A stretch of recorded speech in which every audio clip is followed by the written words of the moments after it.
두 사람이 여행을 하다가 강도를 만났어요. 그래서 그 두 사람이 가지고 있는 것을 다 빼앗겼습니다. 강도에게 똑같이 다 빼앗겼어요. 그래서 똑같은 처지에 두 사람이 놓였어요. 그런데 그 두 사람의 반응은 상반되어져 있습니다. 전혀 달랐다라는 거예요. 한 사람은 하나님을 원망합니다. 그리고 한 사람은 하나님 앞에 감사를 했습니다. 하나님을 원망하는 사람은 아니 하나님이 살아계신다면 이 강도를 내가 당하도록 이렇게 나를 버려 두셨겠느냐, 떼버려 두셨겠느냐 하면서 그냥 온갖 불평 불만을 하면서 하나님을 원망합니다. 그런데 이 감사하는 사람은 하나님 감사합니다. 내가 가지고 있는 것은 다 빼앗겼지만 이 생명만큼은 하나님 나 지켜주셨으니 하나님 이 어찌 감사하지 않겠습니까? 너무너무 감사합니다 아버지 하면서 하나님 앞에 감사의 영광을 돌렸다고 합니다. 똑같은 처지인데 왜 이렇게 다를까요? 그것은 한 가지가 있고 없기 때문에 그런 그 한 가지가 뭐냐? 바로 믿음이라는 거예요. 믿음이 있는 사람은 모든 매사가 다 긍정이에요. 그런데 믿음이 없는 사람은 모든 매사가 다 원망, 불평, 불만, 투성이에요. 그것이 바로 믿음의 기준이다. 믿음은 생각을 변화시키고 행동을 변화시키고 믿음은 생활을 변화시키고 그러므로 만사를 변화시킵니다. 할렐루야. 아멘. 그렇기 때문에 믿음이 있는 사람은 그 어떤 경우에도 감사할 거리를 보게 되는 것입니다. 그러나 믿음이 없는 사람은 육신의 눈만 있고 믿음의 눈이 없기 때문에 보이는 것만 보지 보이지 않는 것은 볼 수 있는 그런 능력이 없어요. 그런 영안이 열려져 있지 않다라는 거예요. 그렇기 때문에 눈에 보이는 현상만 바라보고 자꾸 자기 생각만 하고 불평하고 또 불만을 품고 산다는 거예요. 오늘은 맥주감사절 주일입니다. 출애굽으로 당신의 백성들을 구원하신 하나님께서는 당신의 백성들에게 맥주절을 지켜라 라는 법을 제정하여서 백성들에게 명령을 했어요. 그래서 출애굽기 23장 16절에서 우리에게 말씀을 하시기를 맥주절을 지키라 이는 내가 수고하여 밭에 뿌린 것의 첫 열매를 거두니라 라고 말씀을 하고 있는 것을 볼 수가 있습니다. 하나님의 말씀은 명령이라고 했어요. 이 명령은 반드시 지켜야 할 의무 명령이고 또 지켜도 되고 안 지켜도 되는 그런 권고 명령이 있다고 그랬어요. 그런데 이 맥주절을 지키라 이렇게 말씀하신 이것은 권고 명령이 아니라 의무 명령이다. 절대 명령이에요. 이 말씀을 근거로 해서 지금까지 우리는 농사를 짓는 사람이든 농사를 짓지 않는 사람이든 하나님께 감사하라는 그 명령을 순종하기 위해서 한 해의 전반기가 지나면 7월 첫째 주일에 첫 열매가 되시는 예수 그리스도를 기념하면서 부활의 첫 열매가 되시는 예수를 의미하고 있는 이 맥주절 절기를 우리는 기념하며 지키고 있다라는 말씀을 드립니다. 그것이 우리 예수를 믿는 사람이라면 반드시 이것을 지켜 행해야 되는 거예요. 기념을 해야 된다 이거예요.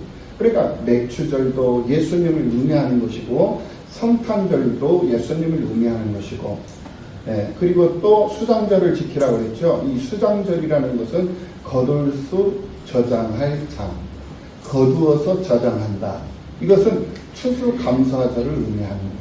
그러니까 이 거두어서 저장한다라는 것 또한 예수 그리스도를 의미하는 거예요. 부활절도 예수님, 맥주절도 예수님, 추수감사절도 예수님, 성탄절도 예수님. 할렐루야. 아멘. 온통 예수님을 의미하고 예수님을 상징하는 이 절기를 우리는 지키면서 예수 내 친구, 예수 내 생명, 예수 내 기쁨, 예수 내 구원, 이것을 예수님이 나의 죄를 대속하시고 죽으신 구속주요, 구세주요, 구원자이시라는 것을 노래하면서 즐거워하면서 다시 한번 내 스스로를, 내 신앙을 살펴보고 돌아보는 이 시간, 이것이 바로 절기를 지키는 성도의 자세요 모습이다. 세상에 살고 있는 많은 사람들 중에 두 부류로 세상을 살고 있는 사람들을 크게 나눠볼 수가 있어요. 그 두 부류로 나눌 수 있는 것은 뭐냐면, 하나는 예수를 믿는 사람, 그리고 하나는 예수를 믿지 않는 사람, 이렇게 나눠볼 수 있다라는 거죠. 그런데 예수를 믿는 사람과 예수를 믿지 않는 사람들의 사고방식, 생활방식은 너무나도 다르더라는 거예요. 너무나도 차이가 많이 나는 거예요. 반대적인, 상이한 그런 삶의 모습이다. 사는 것은 똑같은 것처럼 보이지만은 생각하는 사고, 바라보는 그런 세계관, 마음, 가짐, 이런 모든 것들이 너무나 달라도 너무 다르다라는 거예요. 그런 과정 속에서 우리는 구별되어져 있고 선별되어져 있다라는 자부심을 갖고 믿음의 사람으로 세상을 살아가는 성도들인 줄로 믿습니다. 이 6월절의 의미는 우리를 죄와 사망에서 구원하신 예수를 의미하는 것이고, 맥추절의 의미는 부활하심으로 부활의 첫 열매가 되시는 예수님을 의미하고, 이 수장절은 수수감사절을 의미하는 알곡과 쭉정이를 나누는 최후의 심판자이신 예수를 의미하는 것이다. 이렇듯 구약의 3대 절기의 의미는 모두가 다 장차 오실 메시아 예수 그리스도의 예표였다라는 것입니다. 우리를 죄와 사망이라는 어둠에서 구원하신 예수님, 그리고 부활하심으로 우리를 영원토록 살게 하시는 예수님, 그리고 다시 오셔서 당신의 사람들로 흘리는 눈물을 닦아주시고 당신에게 순종하지 않는 사람들을 심판하심으로 해서 공의를 세우시는 예수님, 그 예수님께서 우리 편에서 우리와 함께 하신다라는 그 사실이 참으로 감사할 일이다. 할렐루야. 시편은 150편으로 되어져 있는데 그 중에 감사의 대표적인 시가 오늘 본문 시편 100편의 말씀이다 라고 정의를 해볼 수가 있습니다. 감사의 시, 감사의 하나님 앞에 감사하는 노래, 그것이 오늘 본문 100편의 말씀이다. 이 말씀입니다.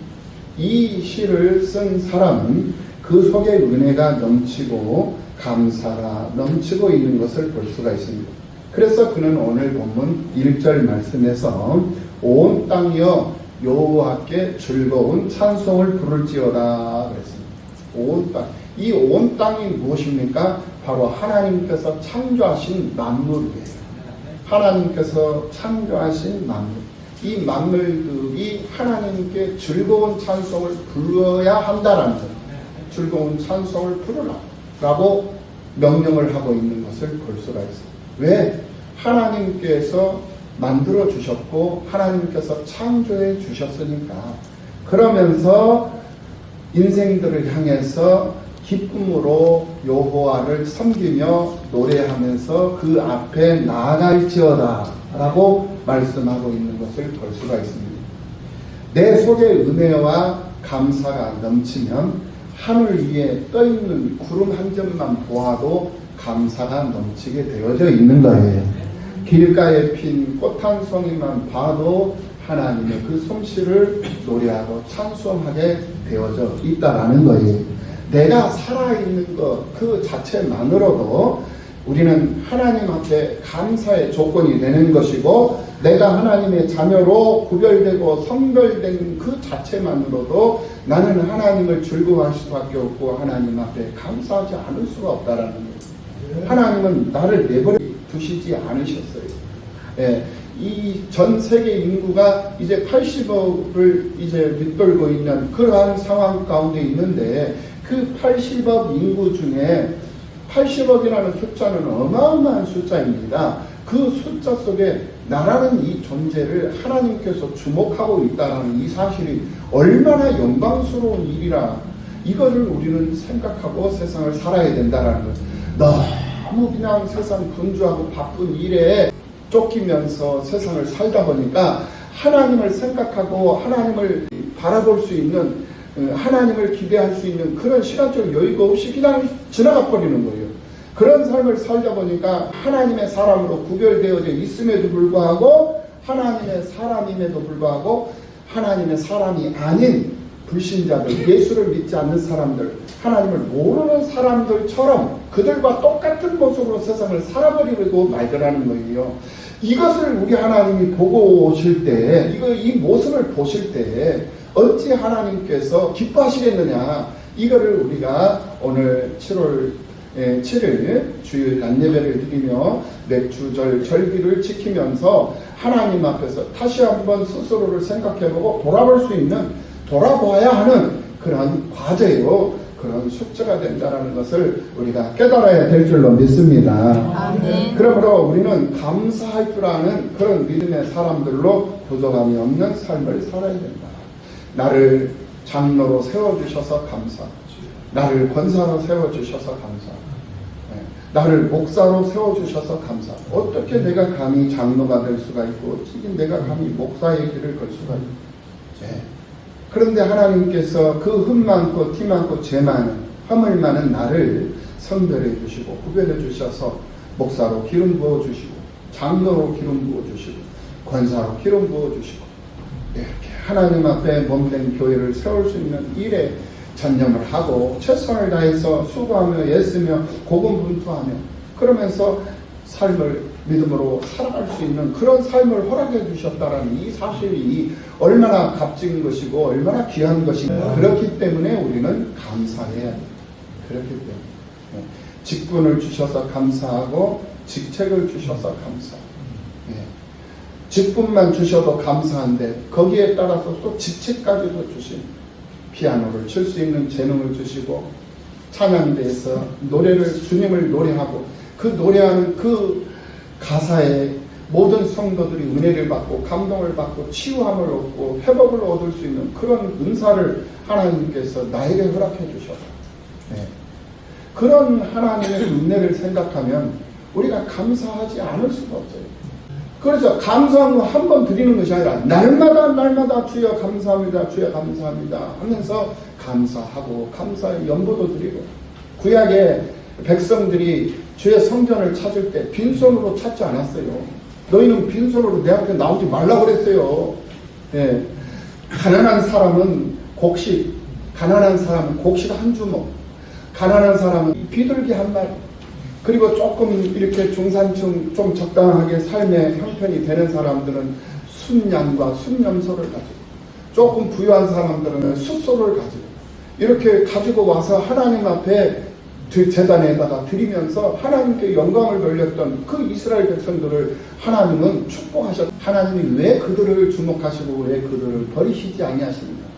그들이 얼마나 많은 범죄를 합니까? 그럼에도 불구하고 하나님은 그들의 끈을 붙잡고 있는 끈을 놓지 아니하시는 이유가 그들이 바로 어떠한 어려운 상황 속에서도 하나님 앞에 제사를 드렸는데 그 제사를 드릴 때 빈손으로 오지 않았기 때문에 하나님은 그들을 버리지 아니하시고 그들을 붙잡고 있는 끈을 놓지 않으신다라는 거예요. 아멘. 할렐루야. 아멘. 이것을 우리가 깨달아야 된다는 거예요. 지금 이 시편의 이 시인이 바로 그런 것을 노래하고 있는 거예요. 그래서 온 땅이여 여호와께 즐거운 찬송을 부를지어다. 기쁨으로 여호와를 섬기며 노래하면서 그 앞에 나아갈지어다. 그러면 누가 감사하고 누가 하나님 앞에 나아갈 수 있는가? 오늘 본문 3절 말씀을 보니까 여호와가 우리 하나님이신 줄 너희는 알지어다 했습니다. 누가 하나님 앞에 나아갈 수 있느냐? 여호와가 하나님이신 줄 아는 사람, 그 사람이 바로 하나님 앞에 나올 수 있다라는, 하나님 앞에 감사할 수 있다. 그렇다면 여호와 하나님, 여호와가 누구냐? 여호와라는 것은 뭐예요? 바로 천지 만물을 창조하시고 그 창조하신 그 만물들을 친히 다스리시고 주장하시는 자존자, 스스로 계시는 하나님입니다. 자존자. 그 자존자가 말씀으로, 말로써 언약하시고 그 말로써 창조하시고 말로써 다스리시고 말로써 이 우리의 삶 속에 오셔서 당신의 뜻을 전파하시고 가르쳐 주시고 그것으로 끝나시지 아니하시고 그 열매를 맺기까지 말씀으로 모든 것을 다 이루시는 거예요. 그래서 언약하시고 성취하시고 그 성취하기까지 보존하시고 유지하시고 적용해 가시고 이 모든 것이 바로 이 여호와 하나님, 성삼위일체 되신 하나님이 그런 일들을 감당하신다. 우리는 감사의 기준을 어디에다 두고 살아야 할 것인가를 우리는 분명히 생각해야 됩니다. 내가 삶을 살아가면서 어떨 때는 앞서갈 수도 있고 어떨 때는 뒤설 수도 있어요. 내가 맨날 그냥 앞서간다라고 생각해요. 그거 어떻게 피곤해서 삽니까? 앞서갔다가도 때로는 좀 뒤처지고 다른 사람이 좀 앞서갈 수 있도록 또 밀어주고 배려해주고 높임을 받을 때도 있고 또 천히 여김을 받을 때도 있고 그것이 인생이에요. 근데 높임을 받을 때는 한없이 하나님 앞에 영광을 돌리는데 그 높임에서 내가 낮아지잖아요. 그거를 이해를 못하고 받아들이지를 못하고 용서를 못하는 사람들이 많아요. 예, 우리 믿음의 사람들은 그런 기준이 있어서는 안 돼요. 하나님 앞에서는 하나님이 높여주셔도 감사, 낮추셔도 감사. 이것이 믿음의 사람들의 본래적인 목적이고 본래적인 의미요 의도가 되는 거예요. 하나님의 이거를 우리가 잊지 말아야 된다는 거예요. 그래서 우리는 성공해도 감사, 실패해도 감사, 내가 건강해도 감사, 내가 아파도 감사, 내가 높은 자리에 올라가도 감사, 내가 높은 자리에 있다가 낮은 자리로 내려와도 감사. 우리의 신앙은 하나님과 나와의 1대1 관계예요. 내 아버지가 아무리 잘 믿어도 그것이 내 아버지의 신앙이지 내 신앙은 될 수가 없습니다. 내 아내가 아무리 예수를 잘 믿어도 그것은 내 아내의 신앙이지 내 신앙이 아니라는 거예요. 신앙이라는 말을 한문으로 풀어보면은 믿을 신 우러러 볼 앙이에요. 믿고 우러러 본다. 이것이 바로 신앙이라는 그러한 뜻이다라는 거예요.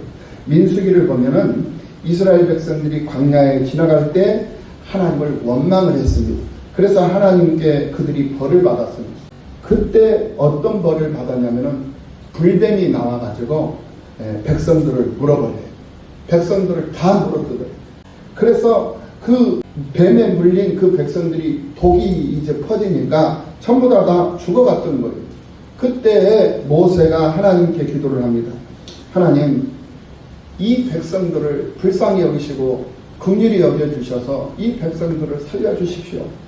그때 하나님께서 종 모세의 기도를 들으시고 또 한 번의 자비를 베풀어 주시는 그 모습을 볼 수가 있어요.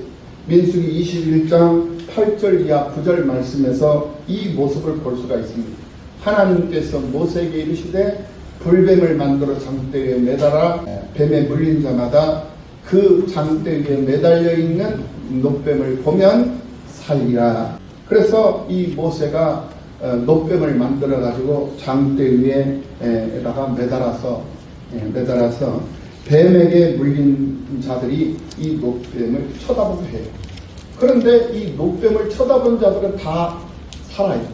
그런데 노뱀을 달아서 장대에 높이 올렸는데도 그 노뱀을 안 보고 사는 사람들이 있다니까요. 얼마나 어리석은 사람. 자기가 뱀에 물렸는데도 뱀에 물렸으면은 내가 죽고 사는 문제잖아요. 그런데 얼마나 고집이 세고 얼마나 아집이 세면은 모세의 말에 순종하지 않고 주의 종의 말에 순종하지 않고 자기 생각대로 자기 방식대로 노뱀 쳐다보기 싫다 이거예요. 안 가버려요. 그리고는 결국 죽는 사람들이 태반이에요. 그런데 노뱀을 쳐다본 사람들은 모두 다 살더라. 모세가 하라는 대로 순종을 하니까 살게 되더라는 거예요. 형통하게 되더라는 거예요. 자기 생각이 옳은 것처럼 느껴지지만요, 절대 그렇지 않아요. 자기 생각이 잘못될 수도 있다는 것을 알아야 돼요. 그렇기 때문에 자기를 지도하고 자기를 위해서 기도하는 그 사람의 말에 귀를 기울이고 그 사람의 말씀에 하나님의 말씀이다 라고 생각하고 믿음으로 그 말씀을 받아들여버리면 그 받아들인 그 사람은 모든 만사가 형통하게 되어져 있다라는 거예요. 아멘. 어떤 사람들은 그 말씀을 이해하지 못하고 그 말씀을 불순종함으로 인해 가지고 결국은 그대로 죽임을 당하고 마는 그런 불행한 사람들도 있었다라는 거예요. 우리 여러분들 다 잘 아시리라고 믿습니다. 주바라기가 무엇입니까? 바로 주님만 바라보는 것 아니겠습니까? 내 부모가 내 아내가 아무리 주말하게 한다고 해도 그것은 내 부모의 믿음이고 내 아내의 믿음이지 내 믿음은 아니다라는 것입니다. 그래서 나의 하나님이라는 그런 노래를 부르는 거예요. 하나님이 내 삶 속에 오셔서 나를 이끄시고 나를 주장하시고 나를 통치하시고 나를 역사하실 때 우리들의 삶은 풍요로워지는 거예요. 자, 2024년도 한 해를 살아가는 과정 속에서 이제 상반기가 끝났어요. 상반기를 살아오는 동안 한번 여러분 6개월 동안 내가 어떤 모습으로 신앙생활하며 어떤 모습으로 하나님 앞에 내가 살아왔는가 한번 되돌아보시기 바랍니다. 정말 하나님 앞에 자랑스럽습니까? 겉모습만 생각하지 마시고 내가 속 생각하고 마음 먹고 내가 삶을 살아왔던 그 모든 모습들을 한번 나의 삶의 발자취를 한번 점검해 보자라는 반성할 것은 반성하고 회개할 것은 회개하고 뉘우칠 것은 뉘우치고 그리고 정말로 멋지고 자랑스러운 것이 있다면 좀 더 겸손한 모습으로 좀 더 낮은 자의 모습으로 하나님 앞에 서서 하나님의 사람으로 쓰임받고 그렇게 세상을 살아갈 때 나 하나로 인해서 내가 그런 겸손하고 내가 그런 정직한 모습으로 세상을 살아가는 그 모습 때문에 많은 사람들이 유익함을 얻고 많은 사람들이 즐거워하고 많은 사람들이 행복해하고 많은 사람들이 정말 일할 수 있는 그런 열정들이 막 솟아나고 되살아나고 희망을 주고 용기를 주고 그런다고 한번 생각을 해봐요. 얼마나 삶에 의미가 있는 삶이고 얼마나 정말 신나는 삶이고 보람 있는 삶이고 그 삶이 가장 멋진 삶 아니겠습니까 여러분? 어른은 모든 사람들이 다 행복해하고 모든 사람들이 안전하고 모든 사람들이 다 배부르고 모든 사람들이 즐거워할 수 있도록 나 자신을 뒤로 하고 나 자신을 낮추면서 그들을 높여주면서 응원해주고 칭찬해주고 그러면서 맛있는 것도 막 준비해주고 맛있는 것도 막 마련해주고 그러면서 신나고 즐겁게 먹고 배부르고 행복하게 그렇게 지낼 수 있도록 만들어주는 것이 어른들의 역할이에요. 그래서 맥주 감사절을 맞이해서 이제 한 해를 살아가는 과정 속에서 절반이 끝났어요. 이제는 두 번 다시 이 절반을 다시 찾아올 수가 없어. 그러니 오늘부터 이제 12월 마지막 주일까지 12월 31일까지 한번 심기일전해서 하나님의 사람들로 정말 아름다운 모습으로 많은 사람들에게 유익함을 주면서 많은 사람들을 높이고 그 사람들을 즐겁게 해주고 그 사람들을 행복하도록 만들어주는 그런 일에 내가 지금 현재 쓰임을 받고 있는 그 모습 그것이 나의 행복이 되고 그것이 나의 즐거움이 되고 그것이 나의 기쁨이 될 수 있는 그런 모습으로 이 마지막 이 2024년도 하반기를 살아가면서 하나님께 영광을 돌릴 수 있는 여러분들이 되시기를 예수님의 이름으로 축원합니다.